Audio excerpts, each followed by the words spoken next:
Saudara, perhatikan. Dia berani mengambil tindakan iman. Orang yang beriman berani mengambil tindakan iman.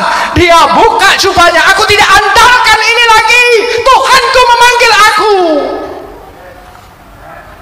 Kalau kita lain, coba ayo jujur. Oh, pakai dulu, siapa tahu nggak dapat. Gitu. Kakek kalau dapat baru buka. Gitu. Itu bukan iman. Itu judi. Itu berjudi dengan Tuhan. Dengan Tuhan tidak perlu berjudi. Dengan Tuhan itu mengambil langkah iman. Dia belum dapat apa-apa, belum dapat kesembuhan, belum dapat melihat, belum dapat apa-apa, tapi dia sudah berani mengambil keputusan dan tindakan iman. Amin. Ini yang penting. Kalau kita berani menyatakan iman kita dan berani mengambil tindakan iman, saya percaya apa yang kita hadapi ini, kita pasti keluar sebagai pemenang.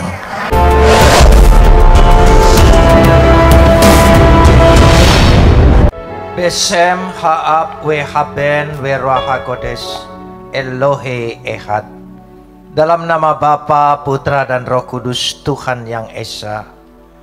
Bapa di sorga, kami memuji dan mengucap syukur kepadamu atas segala kasih karuniamu, anugerahmu, penyertaan kasih setia Tuhan yang menyertai setiap langkah-langkah kami, pemeliharaanmu yang begitu sempurna menyertai kehidupan kami, perlindunganmu yang senantiasa menaungi setiap kehidupan kami. Untuk itu kami mau naikkan ucapan syukur kami yang tak terhingga kepadamu, seraya senantiasa menyerahkan diri kami di hadapan Engkau, sebab di dalam Engkau kami akan terpelihara dengan sempurna, karena Engkau adalah pemelihara yang kekal. Saat ini di tengah-tengah persekutuan ibadah kami, di hadapan hadirat Tuhan yang telah memenuhi ruang sidang kami, kami ingin menyerahkan diri kami, meneduhkan hati kami, menaklukkan pikiran kami kepada otoritas kedaulatan firman-Mu. Karena firman-Mu itulah yang mengandung segenap kebenaran dan janji-Mu yang akan Kau berikan bagi kami untuk menjadi milik kami. Karena Roh-Mu itu sendiri yang akan mengerjakannya di tengah-tengah pewartaan ini. Terima kasih Bapa, dalam nama Yesus kami berdoa. Amin. Silakan duduk. Salam. Sore ini kita akan bersama-sama membaca firman Tuhan yang terambil dari Injil Markus pasal yang ke-10 ayat 46 sampai ayat 52. Markus pasal 10 ayat 46 sampai ayat 52. Kita akan membacanya saling sahut bersahutan. Saya akan awali ayat 46, lalu jemaat menjawab 47, yang seterusnya saling ganti bergantian sampai tiba pada ayat yang ke-52. Lalu tibalah Yesus dan murid-muridnya di Yeriko. Dan ketika Yesus keluar dari Yeriko bersama-sama dengan murid-muridnya dan banyak orang yang berbondong-bondong, ada seorang pengemis yang buta bernama Bartemius anak Temius duduk di pinggir jalan. Ayat 47. Taret, mulailah ia berseru, Yesus anak Daud, kasihanilah aku. Banyak orang menegur supaya ia diam, namun semakin keras ia berseru, Anak Daud, kasihanilah aku. Lalu Yesus berhenti dan berkata, panggillah dia. Mereka memanggil orang buta itu dan berkata kepadanya, kuatkan hatimu, berdirilah, ia memanggil engkau. Lalu ia menanggalkan jubahnya. Ia segera berdiri dan pergi mendapatkan Yesus. Tanya Yesus kepadanya, apa yang kau kehendaki supaya aku perbuat bagimu? Jawab orang buta itu, Rabuni, supaya aku dapat melihat. Lalu kata Yesus kepadanya, pergilah, imanmu telah menyelamatkan engkau. Pada saat itu juga melihatlah ia, Lalu ia mengikuti Yesus dalam perjalanannya. Kapot lecha Adonai Elohenu kapot lecha. Segala kemuliaan ya Adonai Tuhanku, kemuliaan bagimu. Saudara-saudara yang dikasihi Tuhan, saya sangat percaya perikop bacaan kita hari ini, Anda sudah dengar barangkali beberapa kali khotbah. Dan mungkin Anda sendiri sudah begitu hafal dengan kisahnya.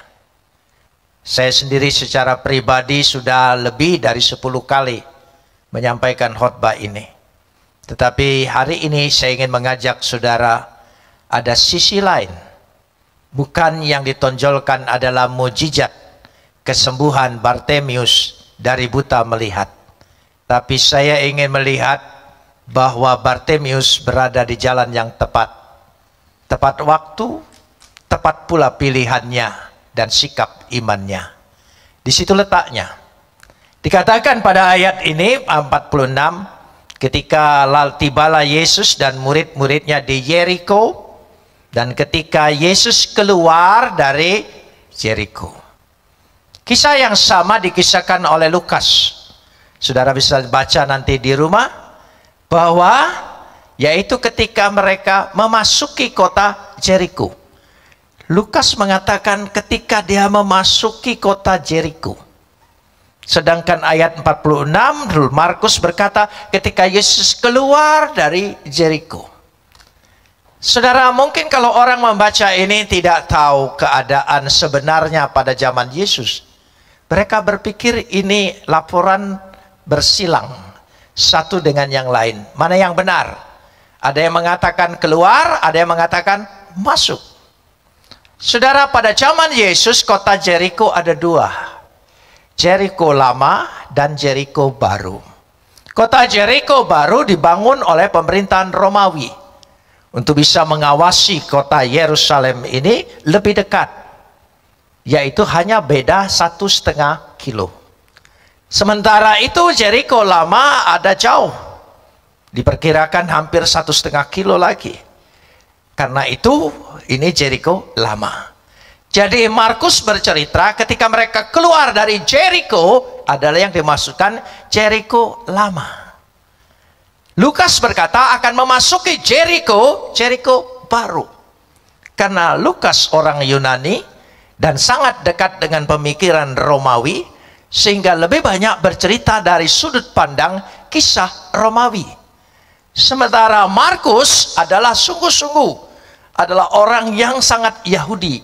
Ya, meskipun dia keturunan, tetapi dia adalah juru tulis daripada Petrus, pendamping Paulus.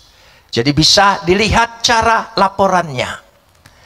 Bartemius ini sudah mendengar, tetapi apa yang didengar yang pertama sebetulnya? Bahwa Yesus acap kali, sering kali melewati jalan itu. Karena jalan itu ketika Yesus mau memasuki kota Yeriko, kota Yerusalem, dia melewati dari kota lama ke kota yang baru. Dan disitulah Bartemius berada di jalan itu. Itu yang disebutkan dia berada di pinggir jalan. Itu bukan menunjukkan seorang pengemis memang senantiasa ada di pinggir jalan untuk mengemis, bukan. Tetapi lebih ditekankan di sini adalah dia memilih jalan yang tepat. Ketika jalan yang tepat dan berjumpa dengan Yesus, dia akan mendapat sesuatu yang lebih hebat. Amin. Dari situ letaknya. Yang pertama kita ingin perhatikan di sini, ayat yang 47. Yaitu dia berani bersuara, berani menyatakan imannya, melampaui, melebihi dari segala murid. Meskipun dia buta, dia tidak bisa membaca Alkitab, dia tidak bisa mendekat bait Tuhan karena dia dimasukkan orang cacat, tetapi dia mendengar dan menyimpan dalam hatinya. Lalu apa yang terjadi yang didengarnya? Dia tahu sepak terjang Yesus, apa yang dilakukan oleh Yesus. Karena itu dia berkesimpulan dan berkeyakinan sepenuhnya, percaya dan berkata, dikatakan di sini pada ayat 47. Mari kita dengar bersama-sama apa katanya. Ya, 47. Ketika didengarnya bahwa itu adalah Yesus orang Nazaret, mulailah ia berseru, tolong sambung. Yesus anak Daud, kasihanilah aku. Saudara, mungkin ini kata-kata yang biasa. Sekarang, mungkin saudara berpikir, Yesus anak Daud, kasihanilah aku. Hui Daud.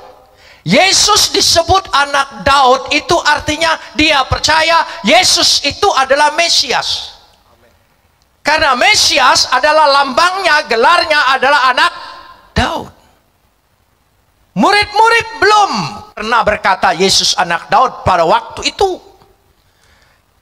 Tapi Bartimius sudah lebih dulu menyatakan keyakinannya, kepercayaannya, meskipun terbatas. Mungkin saudara juga terbatas dalam mengerti Alkitab. Tapi yang penting adalah pernyataan imanmu, keyakinan imanmu. Itu yang paling penting, itu yang menentukan. Yesus anak Daud, berarti dia mengakui Mesias. Engkau Mesias, engkau juru selamat, engkau penolong. Lebih daripada itu, tolong lanjutkan di sini. Mari kita lihat, simak baik-baik ayat 47 ini. Kita lihat ayat ini. Jingok ayat ini, jangan jingok aku. Ya, mari. Yesus anak Daud, apa katanya? Kasihanilah aku. Kasihanilah aku. Saudara, ini bukan permintaan belas kasihan. Bukan. Bukan karena kasihanilah Pak, saya lapar belum makan. Bukan kata-kata pengemis seperti itu. Kasihanilah aku, eleison me. Dalam bahasa Ibrani, hineni, hineni, kasihanilah aku. Kenapa saudara? Kata kasihanilah aku dalam bahasa Ibrani dan Yunani untuk menyatakan dia minta belas kasihan kepada Tuhan, bukan kepada manusia. Dia tidak lihat, tapi dia percaya ini Tuhanku. Murid-muridnya belum ada yang percaya, tapi dia lebih dulu. Itu sebabnya Bartimius istimewa. Kasihanilah aku, hineni. Ini rumus doa kepada Tuhan, bukan permintaan kepada manusia. Bahasa yang dipilih itu ingin menyatakan. Karena pakai bahasa Indonesia kita anggap ini biasa, bukan. Eleison me, permintaan doa. Mari kita lihat rumusnya. Kita lihat sebelumnya, kata-kata ini sebetulnya tidak ditujukan pada manusia, tapi ditujukan kepada Tuhan. Padahal waktu itu belum seorang pun, murid pun belum mengakui Yesus itu adalah Tuhan. Kita lihat bandingannya. Mazmur 4 ayat 2. Mazmur pasal 4 ayat yang kedua. Kita lihat bahwa kata-kata ini menunjukkan, di situ dikatakan. Mazmur 4 ayat yang kedua. Ya, kita lihat. Apabila aku berseru, jawablah aku ya Tuhan, yang membenarkan aku. Di dalam kesesakan engkau memberi kelegaan kepadaku. Tolong sambung. Kasihanilah aku, dengarkanlah. Ini permintaan kepada siapa? Lihat kalimat di atas. Aku berseru, jawablah aku ya. Siapa? Tuhan. Ini permohonan kepada Tuhan. Kata-kata ini, rumus ini dipakai oleh Bartimius, karena itu orang-orang yang di sana, ahli-ahli Taurat, Farisi, murid-murid sekalipun, menganggap Bartimius ini lancang. Marah mereka. Enak saja dasar buta tidak melihat. Dia tidak lihat ini manusia hanya rabi tingkatnya, tapi dia tidak. Itu iman. Mata iman itu melihat melampaui mata yang biasa. Kalau mata imanmu engkau buka, engkau pertajam oleh kekuatan roh, engkau bisa melihat perkara-perkara besar, perkara-perkara ajaib yang akan Tuhan berikan dalam hidupmu. Amin. Itu mata iman. Di situ, hineni, kasihanilah aku. Semua rumus doa. Coba kita lihat sini. Pasal 6 ayat 3, Mazmur. Semua Mazmur dulu. Mazmur pasal 6 ayat yang ketiga. Ya, kita baca di sini. Apa pertamanya? Kasihanilah. Kasihanilah aku. Siapa? Tuhan. Sebab aku merana, sembuhkanlah aku. Siapa? Tuhan, sebab tulang-tulangku gemetar. Kata-kata ini yang dipilih oleh Bartimius berarti dia tahu yang lewat ini bukan Mesias, hanya Mesias, tapi dia adalah Tuhan. Maka aku menggunakan kata-kata doa kepada Tuhan untuk minta kepada Yesus yang lewat. Itu dahsyatnya penglihatan iman, pengakuan iman, pernyataan iman dari Bartimius. Itu yang harus kita tiru. Mujizatnya belakangan, mujizatnya nanti kita lihat.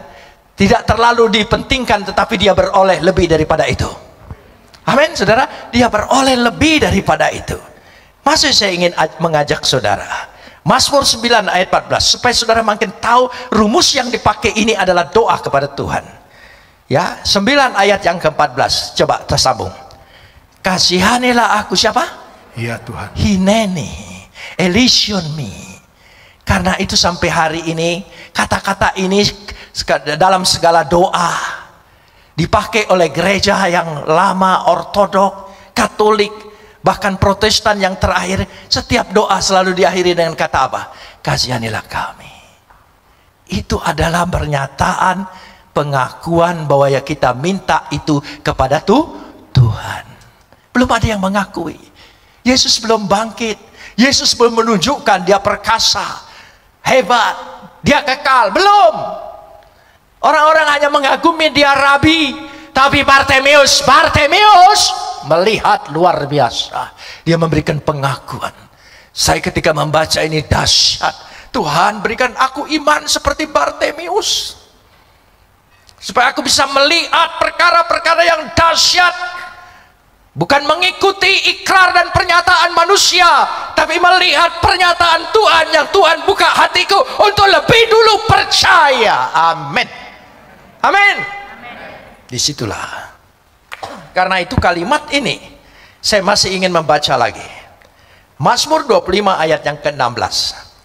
Mazmur 25 ayat yang ke-16. Dikatakan di situ. Ya, kita lanjutkan bersama-sama apa? Berpalinglah kepadaku, kasihanilah aku, sebab aku sebatang kara dan tertindas. Itu pernyataan. Dan dia minta kepada Tuhan. Tapi karena pakai bahasa Indonesia, kasihanilah aku Pak, belum makan. Saudara pikir minta kasihan, belas kasihan kepada sesama manusia? Bukan. Dia memakai kata kasihan di sini adalah permintaannya sekaligus pengakuannya yang dia hadapkan dan dia minta kepada Tuhan. Karena itu orang-orang marah. Kan pengemis banyak, kenapa tidak marah? Apa dia mengganggu perjalanan Yesus, tarik-tarik jubahnya? Kan tidak. Apa dia mengganggu karena suaranya lebih nyaring? Tidak. Tetapi saudara perhatikan di sini ayat yang ke-48. Ayat 48. Banyak orang menegurnya supaya ia apa? Diam. Supaya ia diam. Jangan bicara lagi seperti itu. Banyak orang. Coba saudara, jujur. Kalau banyak orang yang menentangmu, banyak orang yang melawanmu, banyak orang yang melarangmu, engkau diam. Sudahlah, jangan pura-pura berani. Ya, kau takut cari selamat. Ya, yang penting kita selamat dulu, itu kita. Tapi Bartimius tidak. Dia tidak. Perhatikan ayat ini, lanjutkan ayat itu.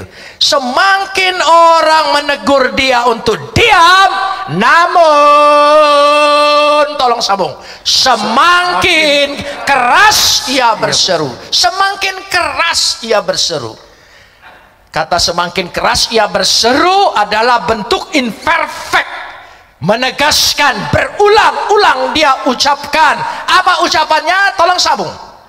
Anak Daud, kasihanilah. Berubah tidak pernyataannya dari awal? Tidak. Tetap dia mengakui Mesias, tetap dia mengaku Tuhan, kasihanilah aku. Nah, takut dia. Padahal dia buta, tidak berdaya, tidak ada yang menolong. Dia tidak pandai, dia tidak punya gelar. Tapi iman, itu yang penting. Kita selalu pikir, oh penting. Penting, bukan tidak penting. Tapi itu tidak menentukan segala-galanya. Kalau engkau bergelar tanpa iman, engkau sia-sia. Tapi itu letaknya. Makanya banyak teologia menjadi tolologia. Karena dia tidak percaya. Tapi Bartimeus percaya. Dia berseru. Terus berserunya berulang-ulang. Yesus terenyuh, tersentak. Bisa dikatakan Yesus terharu. Luar biasa, dari sekian banyak orang yang melihat aku melakukan mujizat, tapi tidak ada yang mengakui aku sebagai Mesias, sebagai Tuhan.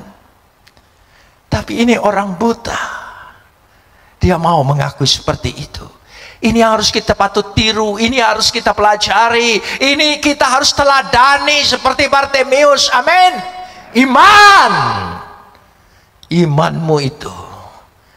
Imanlah yang akan menyelamatkan kita. Amin. Karena itu gambarannya.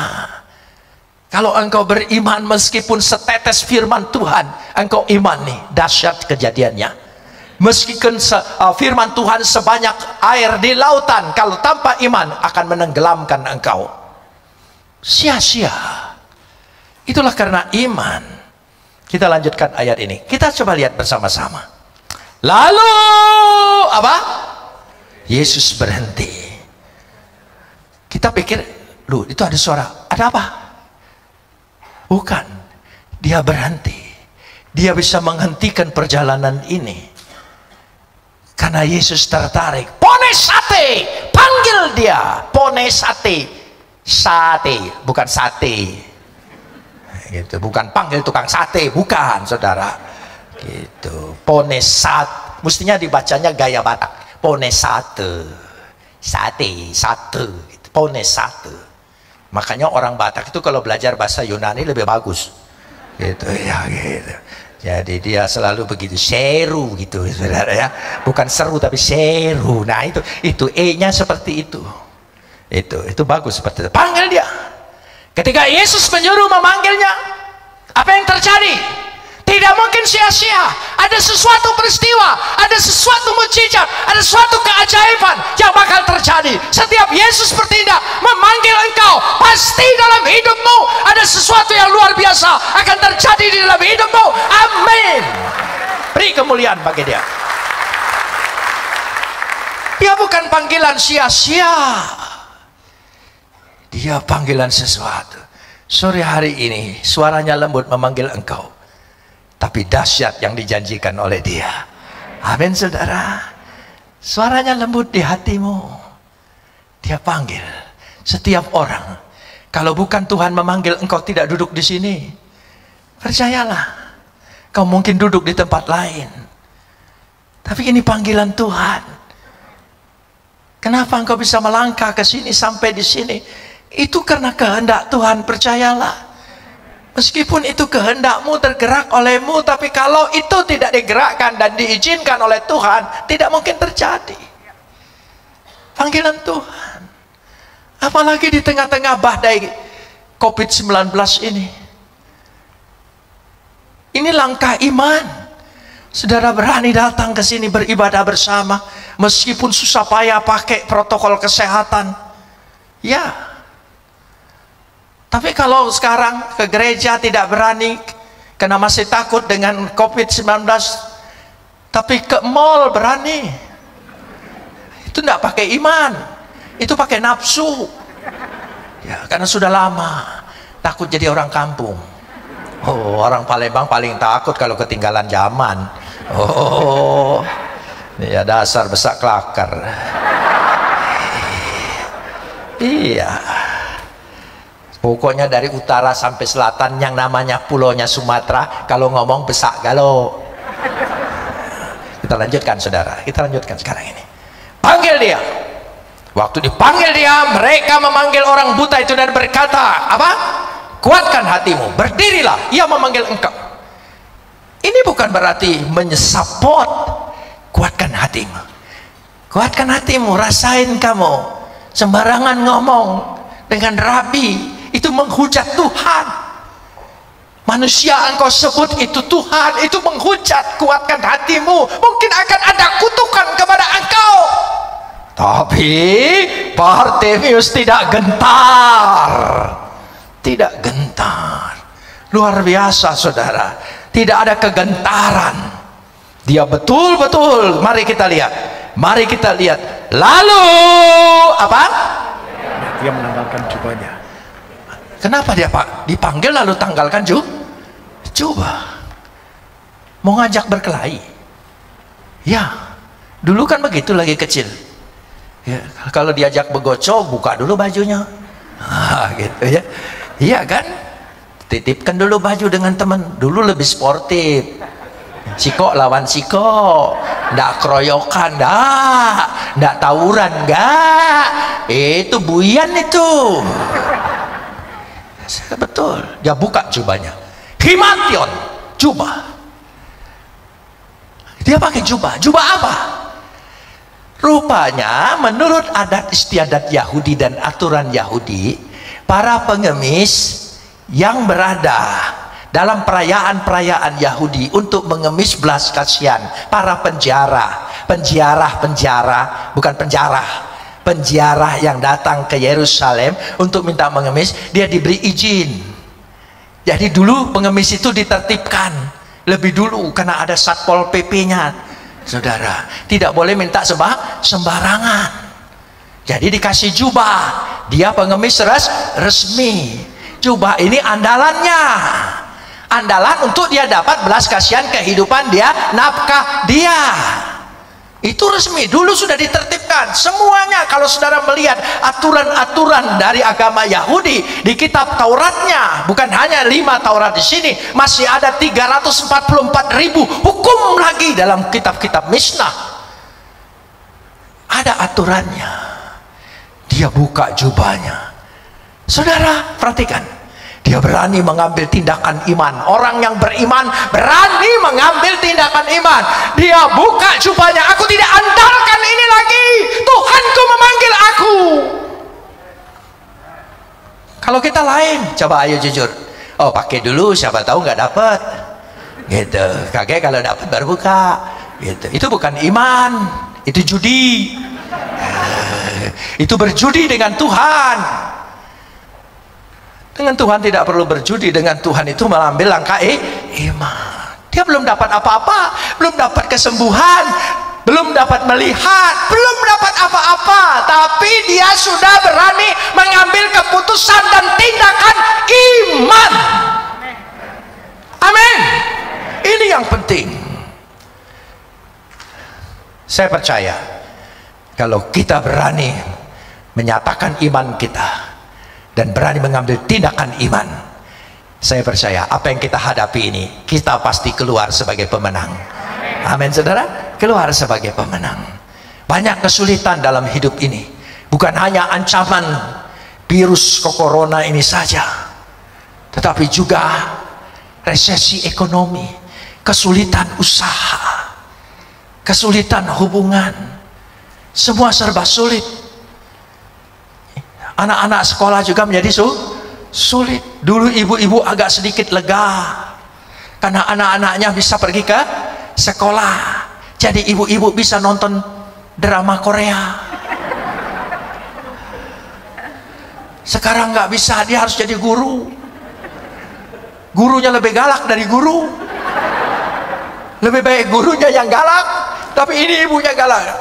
Nggak, ku kasih makan kau, kata. Ancam. Guru di sekolah mana pernah ngancam tidak dikasih makan kau? Nggak pernah. Tapi yang di rumah, gitu. Tidak bisa jawab 2 kali, suaranya udah tinggi. Karena banyak ibu-ibu darah tinggi. Itu dari situ letaknya. Lalu dia berdiri, ia segera berdiri dan pergi mendapatkan Yesus. Sampai ayat 49. Sudah sembuh belum Bartimius? Belum. Kenapa dia berani? Percayalah, berani bertindak dengan iman, hasilnya tidak akan sia-sia. Engkau tidak akan rugi, percayalah. Jangan berspekulasi dengan Tuhan. Mari bertindak dengan iman. iman. Kalau engkau bertindak dengan iman hari ini, engkau akan beroleh hari depan. Amin, saudara. Bertindak iman sore ini, sore depan engkau akan menerima janji Tuhan.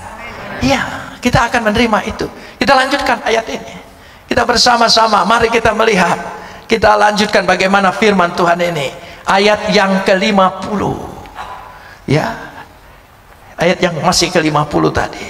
Ia pergi meninggalkan jubahnya, ia segera apa? Berdiri dan pergi mendapatkan Yesus. They abalon to himation duton, penekanan, moving forward, berani, moving. Amin, saudara. Melangkah. Amin. Saudara mau melangkah? Ya, kalau engkau tidak melangkah, engkau tidak bisa melihat imanmu itu bagaimana. Berani melangkah. Kalau kita berani melangkah, mengambil sesuatu, terjadi. Petrus juga berani. Lihat Yesus berjalan di atas air. Aku ingin seperti engkau. Yesus bilang, panggil sini. Kalau waktu itu Petrus berkata, nanti dulu. Kangge aku jalan, lalu kebenyu aku di situ. Enggak, dia berjalan. Orang yang berani melangkah karena iman akan melihat hasil dari apa yang diimaninya. Amin. Tidak akan sia-sia. Dia berani bertindak. Dia membebaskan dirinya dari ketergantungan yang lama, karena dia tahu ada kuasa pembaharuan. Saat dia berjumpa dengan Yesus, semuanya berubah, akan menjadi baru. Dia tahu itu. Lalu terjadilah percakapan. Kita lanjutkan percakapannya. Kita baca di sini, kita bersama-sama. Tanya Yesus kepadanya, apa yang engkau kehendaki supaya aku perbuat bagimu? Jawab orang buta itu, tolong sambung. Rabuni, supaya aku dapat melihat. Apa? Rabuni. Apa?